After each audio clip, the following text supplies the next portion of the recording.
Hello students, welcome to my YouTube channel Online Maths with Rahul Bagwale, and this is the video number 8 of class 10 Math chapter number 12 surface area and volume। तो आज हम start करने जा रहे हैं exercise 12.2 का question number 5। जो students first time मेरा वीडियो देख रहे हैं वो सबसे पहले इंट्रोडक्शन टॉपिक इस चैप्टर का जरूर देख ले, क्योंकि पूरा का पूरा चैप्टर फॉर्मुलेस के ऊपर बेस्ड है और उस वीडियो में मैंने आपको फॉर्मुलेस किस तरीके से बनते हैं वो मैंने आपको अच्छे से बताया हुआ है। तो आते हैं हम क्वेश्चन के ऊपर। A vessel in the form of a inverted कोन। एक वेसल है वो किस टाइप का है?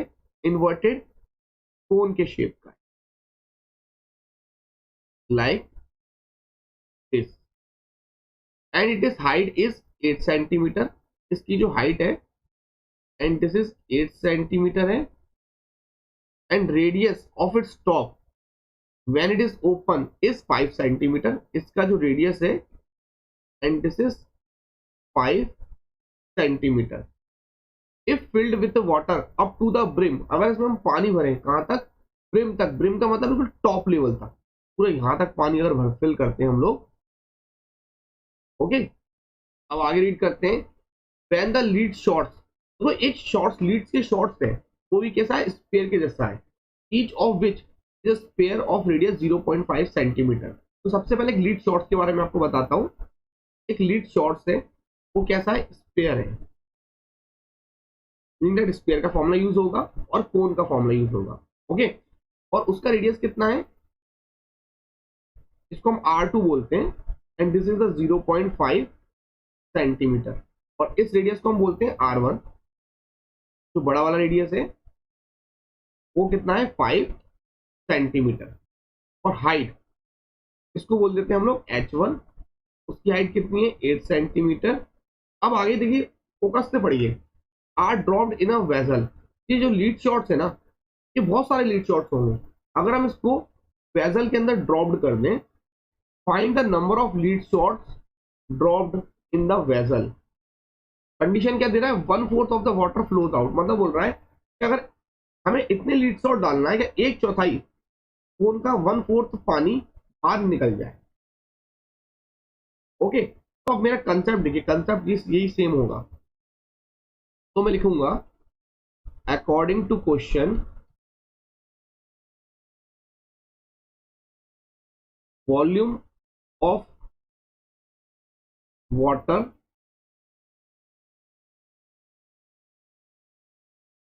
स्प्लिटेड। जो भी पानी बाहर गिरेगा वो किसके वॉल्यूम के बराबर होगा? Volume of dropped lead shots. तो यही तो कंडीशन बोल रहा है कि हमने कितने लीड शॉट डाले कि 1/4 पानी बाहर गिर गया। वही लिख रहा हूं, वॉल्यूम ऑफ वाटर स्प्लिटेड, कितना पानी फैलेगा और उसका वॉल्यूम कितना होगा, कितना volume of drop lead shots होगा। अब देखिए ये क्यों वो लिखा मैंने, अब एक एग्जांपल से और समझो। देखो बेटा, हमारे घर पे एक पानी की बाल्टी है। सपोज करो पानी की बाल्टी है। ओके, अब ये पानी की बाल्टी बेटा देखो, ये पूरा भरा हुआ है, पूरी फिल्ड है सपोज। और आप एक ब्रिक्स लेकर आए, ब्रिक्स मतलब ईंट का टुकड़ा, और इस ईंट के टुकड़े को इस पानी के अंदर डाल दिया, तो क्या होगा? कुछ पानी बाहर गिर जाएगा। और वो कितना पानी गिरेगा? जितना इस ईंट का वॉल्यूम होगा, या कोई पत्थर है उस पत्थर का वॉल्यूम होगा, उतना ही तो पानी बाहर जाएगा। तो वही वाली बात है, अगर पानी पूरा भरा हुआ है और हमने कुछ लीड सोर्स डाल दिए अंदर, तो पानी बाहर गिरेगा। तो बोल रहा है कि हमें कितने लीड सोर्स डालने होंगे क्या 1/4 पानी बाहर गिर जाए। ये कंसेप्ट है। चलिए हम क्वेश्चन पे आते हैं। तो वॉल्यूम ऑफ वाटर कितना हमें बाहर निकालना है? 1/4। 1/4 किसका? कोन का। Volume of cone. और लीड शॉट किस शेप का है? स्फीयर। स्फीयर का फॉर्मूला कितना होता है? Volume of sphere 4/3 pi R⁴। अब देखो R नहीं लिखना है हमें, क्या लिखना है? R2 लिखना है। क्यों? क्योंकि लीड शॉट R2 है। अब देखो कितने लीड शॉट, तो मतलब n का मल्टीप्लाई कर दो। ये एन मतलब हो गया नंबर ऑफ लीड शॉट्स। तो यहाँ पे लिख देता हूं मैं, let n be the number of lead shots. मैंने शॉर्ट्स लिखा है लेकिन शॉर्ट है वो एक्चुअली, ठीक है। चलिए बस हमारा क्वेश्चन खत्म हो गया, इसमें वैल्यू पुटअप करिए, एन की वैल्यू आ जाएगी। तो देखिए 1/4 और वॉल्यूम ऑफ कोन कितना होता है 1/3 पाई R1 स्क्वायर इंटू एच। अब देखो दोनों साइड पाई पाई है, ओके। तो देखो जब भी अपोजिट में चीजें होती हैं तो आपस में कट जाती हैं, तो हमारा इस पाई से ये पाई कैंसिल हो गया, और देखो ये भी 1/3 है और इसको भी 1/3 बोल सकते हैं ना, तो ये 3 से ये 3 कैंसिल आउट हो गया। आई होप आपने बेसिक मैथमेटिक्स कर लिया है, तो आपकी कैलकुलेशन तो ठीक हो गई होगी ना। तो चलिए वैल्यू पुटअप करते हैं। तो 1/4 इंटू R1 स्क्वायर, R1 कितना है हमारे पास 5, तो 5 इंटू 5 इंटू एच, एच कितना है हमारे पास 8 equal to n, into में क्या है बेटा 4 है हमारे पास, और R2 का square sorry cube into 0.5 into 0.5 into 0.5।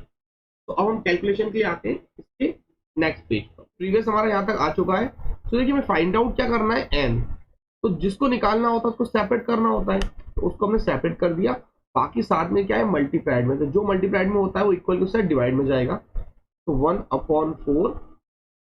अब देखिए ऊपर क्या क्या है हमारे पास 5 इंटू 5 इंटू 8, और ये सब कहाँ जाएगा नीचे आएगा, इंटू 4, क्योंकि ये मल्टीप्लाइड में तो डिवाइड में जाने वाला है, इंटू 0.5 इंटू 0.5 इंटू 0.5।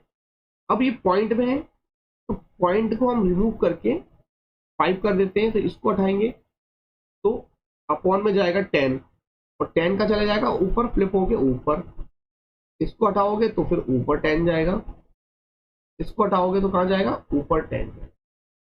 ओके, तो मैं फिर से लिख देता हूँ ताकि आप कंफ्यूज ना हो। ऊपर बचा 5 into 5 into 8 into 10 into 10 into 10, okay. Upon में है हमारे पास, देखिए यहाँ भी 3 5 है, 1 2 3 इंटू 4 इंटू 4। अब आप थोड़ा सा रिड्यूस कर लीजिए, कट डाउन कर लीजिए। देखिए इस 5 से ये 5 गया, इस 5 से ये 5 गया, ओके।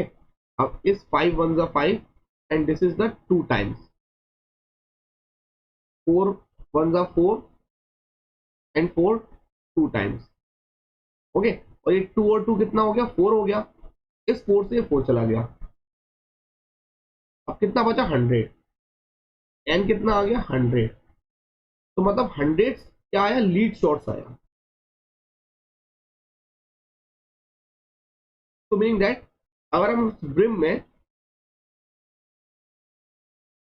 इसमें अगर हम 100 लीड शॉट्स अंदर डालेंगे तो 1/4 वाटर इसका क्या आएगा बाहर जाएगा, ये हमारा आंसर हो। तो आते हैं हम लोग इसके नेक्स्ट क्वेश्चन पर। तो क्वेश्चन नंबर 6 है, a solid iron pole consists of a cylinder of height is 220 centimeter and base of the diameter is 24। तो एक हमारा एक सॉलिड सिलेंडर बना लिया हमने, ओके। इसका क्या जो हाइट है एंड दिस इज 220 सेंटीमीटर, साथ साथ में गिवन में लिखते जाता हूँ, गिवन लिखना बहुत जरूरी है ना, ओके। तो हाइट h1 कर देता हूँ, height of cylinder is equal to 220 centimetre and base dia is 24, dia of cylinder is 24 centimetre. R1 कर देता हूँ उसको, radius of cylinder is 12 centimetre. अब आगे बढ़ते हैं, which is surmounted by another cylinder, इसके ऊपर एक सिलेंडर और है जिसकी हाइट कितनी है 60 सेंटीमीटर और रेडियस 8 सेंटीमीटर है। इसी के ऊपर एक सिलेंडर और है, इसकी हाइट है 60 सेंटीमीटर और रेडियस है 8 सेंटीमीटर।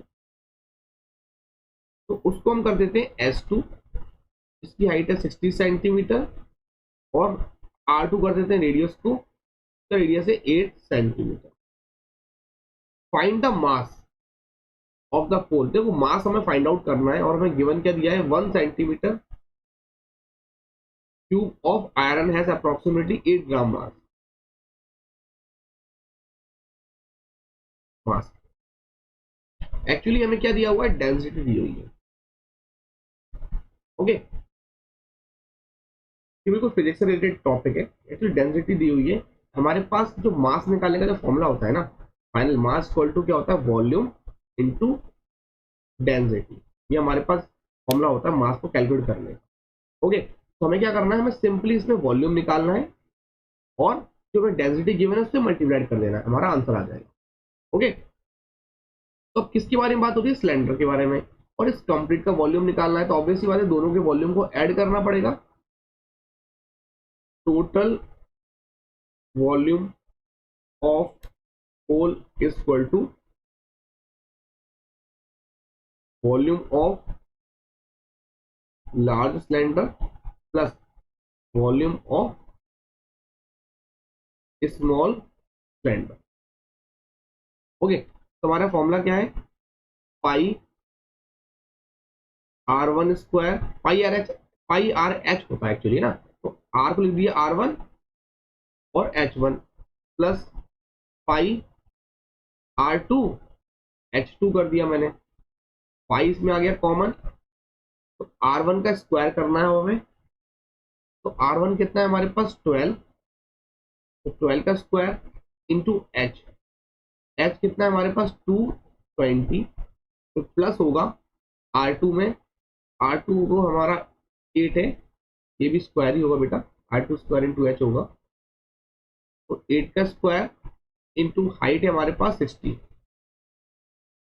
इसको हम सबसे पहले सॉल्व कर लेते हैं। तो पाई की वैल्यू गई हमारे 22/7 और इन द ब्रैकेट 12 का स्क्वायर करोगे, this is the 144 into 220 plus 64 into 60।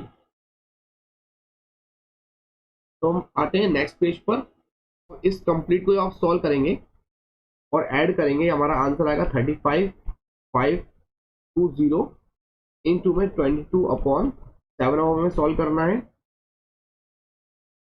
तो ऊपर जो मल्टीप्लाइड करेंगे उसका आंसर आएगा 781,440/7। जो फाइनल इसका वॉल्यूम जो आ गया है, एंड दिस इज द 111,634.28 और यूनिट किस में आएगी, सेंटीमीटर चल रहा है तो सेंटीमीटर क्यूब में जाएगी। ओके, अब हमारे पास गिवन क्या दिया था, हमारे पास आप देख सकते हैं हमारे पास जो गिवन दिया हुआ है 1 centimetre cube is equal to 8 gram. मेरे पास को फॉर्मूला क्या बताया था, mass is equal to volume into density. हमारे वॉल्यूम हमारे पास आ चुका है 111,634.28। अब देखिए इसकी यूनिट क्या है, यहाँ पास मैंने आपको बताया था पिछली बार, मैंने आपको बता चुका हूँ लास्ट टाइम कि यूनिट से यूनिट भी कट आउट होती है। ये कितने आ गए, सेंटीमीटर क्यूब में आ गए और मल्टीप्लाइड करना है क्या, 8 का, तो एक्चुअली यूनिट क्या लिखा हुआ, 8 ग्राम पर सेंटीमीटर क्यूब। ओके, तो इसका मल्टीप्लाइड इसमें हो जाएगा।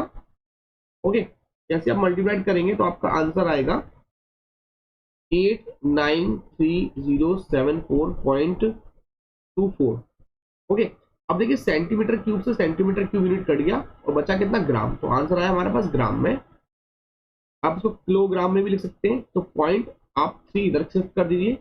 ओके, क्योंकि 1 kg इक्वल टू कितना होता है, 1000 ग्राम हो रहा है।